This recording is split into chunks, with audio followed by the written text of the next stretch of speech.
roasted grain and these 10 loaves of bread and carry them quickly to your brothers. Now what we don't know yet is that his brothers are actually in war and the city of Israel is against the Philistine army, and it's really bad news. And we're about to catch up to a part that we all are familiar with. And we're going to continue on to verse 28. So we know David is being called, and he's being called to go to the Philistine army place, wherever his brothers are in the Israelite army. And he's going to give them food. He's going to give them cheese, crackers, bread, donuts, soda, whatever they want to eat. He's going to bring it to them because his father wanted him to. So he goes and then we continue on, and it says that David entered the place, he gave his brothers cheese, and he sees this man.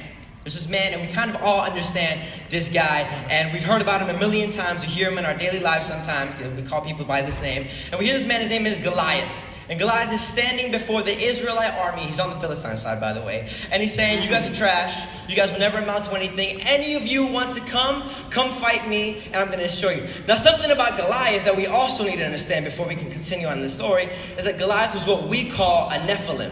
A Nephilim is something that was whenever a fallen angel would come down and he would have a son or a daughter, and those sons or daughters would come out to be like 9 to 10 feet tall, sometimes 15, if that. And these men were huge, they were big, they were considered giants.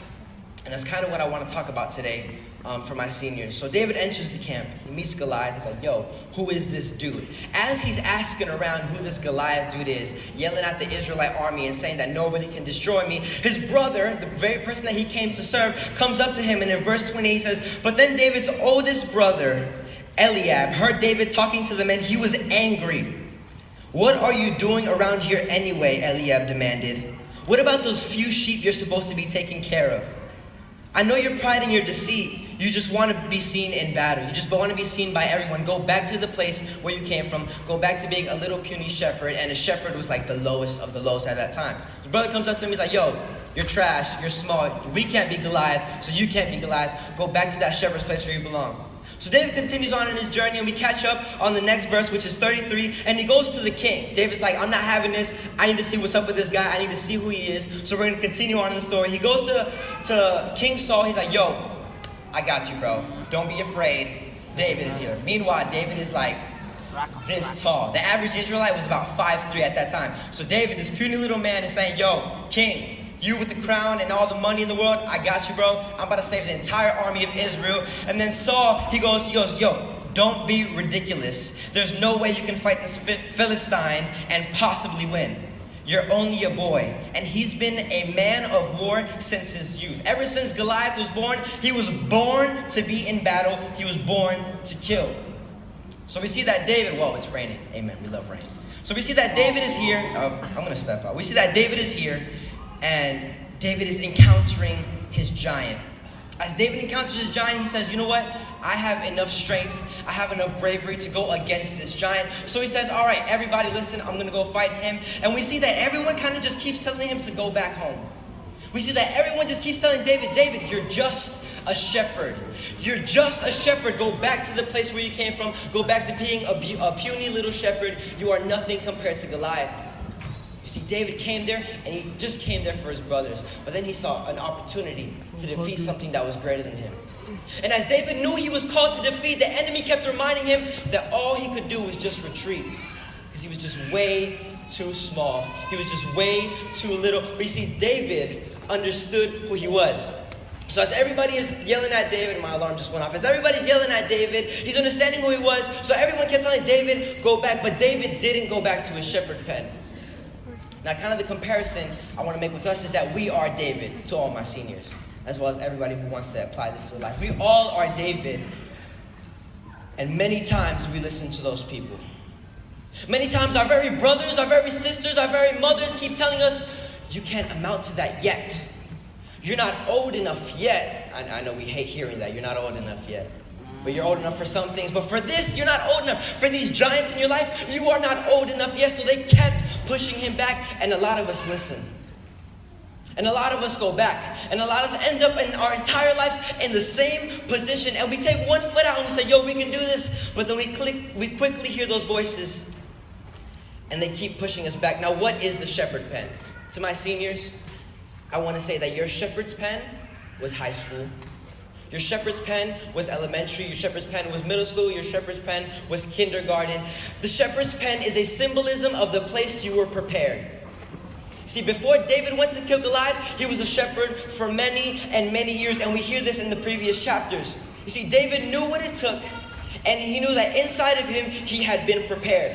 How do we know this? If we move on a little bit to 1 Samuel 17, 34 through 37. It says, before David goes into battle, he's being guided by King Saul. We just left off on that. He said, yo, I got him, bro. Don't even worry about this. I'm going to save the army. He says, are you ridiculous, David? You're too young. You're too young. You're too small. Do you know what you did last night? Do you know what you did last week? Do you see all the F's you got in your entire life? Do you see all the projects you failed to accomplish? Do you see all the people you've let down? You're too small. You can't do nothing. But then David kind of understands this, and this is my favorite thing David has ever said in his entire life. And he wrote a lot in the Bible. In verse 37, David continues to speak on, and he tells King Saul, he says, I know you're looking at me, and you're looking at all my faults. And then he says, the Lord who rescued me from the claws of the lions and the bear will rescue me from this Philistine. Saul finally consented. All right, go ahead, he said, and may the Lord be with you. See, this verse shows us, and I don't know if you caught on to it yet, but this verse shows us that when everyone was pointing fingers at David, when everyone was looking at David saying, David, you're too small, you're too little, David was taking it in and he was pointing right at God and he's saying, yes, I know I am, but look at how great my God is. Look at how good my God is. When David was being pointed at, he said, you're too small. He said, I know I'm a small boy, but look at my God. Look at how big he is. Look at how amazing he is. Look at all the power he has over me. So to the seniors, number one, I love you with all my heart. You know that I'm always here for you. But then there's someone who's always been there. And David says it himself. The God who was with me in my shepherd pen when I fought lions, when I fought bears, when I was protecting the sheep. The God who was with me through my entire high school life, my entire middle school life. The God who got me through all those late night exams, all that homework that I didn't want to do, so I procrastinated to the last minute. Sorry, Mom. All the F's I had and brought home, all the bad report card nights. Oh my God. Report card night was the worst in this ever in my life. All those moments, God brought me through that. But you're probably telling me right now, Dennis, I still feel like a failure. I still feel like I can't do it. But listen, God got you through that, and the proof of that is your breath that you're taking right now. The fact that you can listen to God speaking to you right now is proof that He's been on your side, and proof that He still wants you, proof that He still desires you, and proof that He'll get you through your next battle.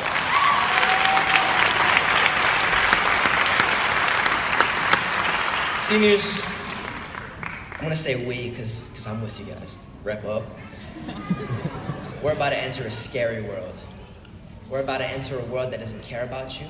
We're about to enter the world that if you give it your heart, it will grab it and keep it underground. We're about to enter a world that is setting us up for failure. But I'm so glad we have a God on our side that has always planned for us to have success. As I close off and as Pastor Gavin comes back, I want to leave you with one last thought. When you face a trial in your life, and when you face something difficult, understand these words, bro. I'm going to come up here. Understand these words. This is so important. I'm coming right here because this is so important. To all my seniors, to every single one of you. Whether you've given God your entire year, whether you're going to decide to give God today and from now on, understand this. It's going to get hard and it's going to get difficult. But the God that got you through back then is going to bring you right through now. I love you guys so much. Thank you.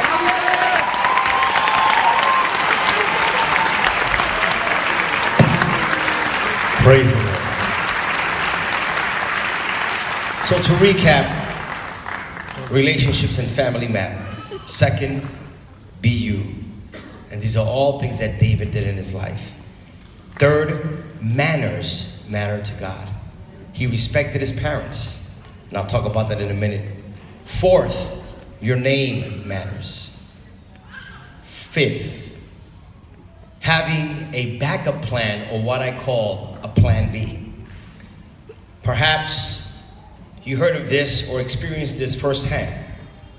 It's interesting, when I moved to Florida in 2001, I never thought I would be involved in the academic world. I always saw myself working at a church, And the church I was at, I thought I would be there the rest of my years. I thought I would never leave that place. I was impacted when Plan A did not come to pass in our lives. And my wife and I knew that God had a plan over our lives. And so my wife and I talked about what's our backup plan. And so I have a question today to all of you seniors. I'm sure everyone here has a plan, has a dream. When I come out, when I graduate, I'm going to achieve this. I'm going to study. I'm going to the forces. My question is, what if Plan A doesn't work? What if that does not work? Do you have a backup plan? We all have plans we all want to work out the way we thought it would work in our minds. However, life does not always play along the way we planned it to be. The backup plan sometimes is the better plan. Who would have known that when I chose my backup plan to work at PHA, I would be standing here today speaking to high school graduates to the glory of God. I know each of you have the will it takes to make your dream come into a reality, just like David. You know the story of David and Goliath literally started out because there was a plan A over David's life. Plan A for David was his parents told David, go to your brothers and send them bread and cheese sandwiches. That was the plan. It was just to go and drop off some sandwiches and come back. That was plan A. But plan B was that God prepared him to fight a giant and defeat the giant and ultimately become king over Israel. So I wish you PHA students the best of luck in all of your endeavors. And I am looking forward to seeing God do what he has called you all to do to change and impact the world. And lastly, my last advice to you is, as you go, take God with you wherever you go. David took God with him when he was taking care of the sheep. David took God with him when he was before King Saul. David took God with him when he stood before the giant. And David took God with him when he sat on the throne. So your success and my success is the end result of making Jesus Christ the central focal point of your life. So to you all I tell you, may the Lord bless you. May the Lord keep you. May the Lord's grace be upon you. May the Lord's favor be over you. And may the Lord give you life in abundance. Congratulations, class of 2017.